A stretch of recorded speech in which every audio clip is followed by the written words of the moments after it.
Lezi ngane zithi sekwanele ngokufa kwabantu emgwaqweni. Zimashe njalo ezitaladini zakulendawo. Esikhathini esiningi iningi labantu nokubalwa phakathi izingane liyaphela eingozini zomgwaqo. Lokhu kwenze ukuba inhlangano yomphakathi iLinzwa Foundation ukuba iqoqe izingane yayifundisa ngobungozi bomgwaqo.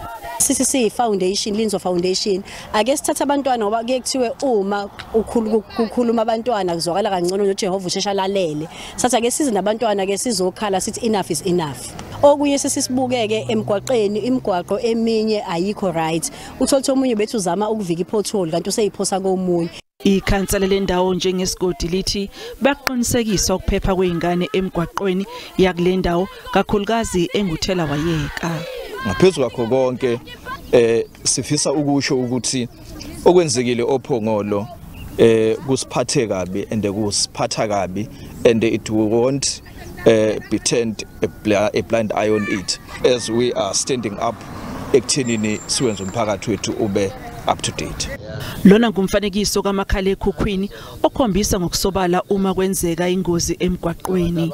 Lo mfanekiso uqoshwe ngomunye wabashayeli bezimoto ezinkulu ongathandanga ukudalulwa nokuvela emoyeni. Kulomgwaqo osondini nonguthela wayeka izimo enjena zihleze zenzeka. Abe Transport Education Training Authority sitha ngamafuphi baqinisekisa ukuthi ziningi izingozi zezimoto eseyibulale iningi labantu kuleli. The SETA has been embarking on various programs to ensure that we create the necessary awareness and ensure that young people, old people, and everybody that is using the road is very much aware of what their responsibilities are.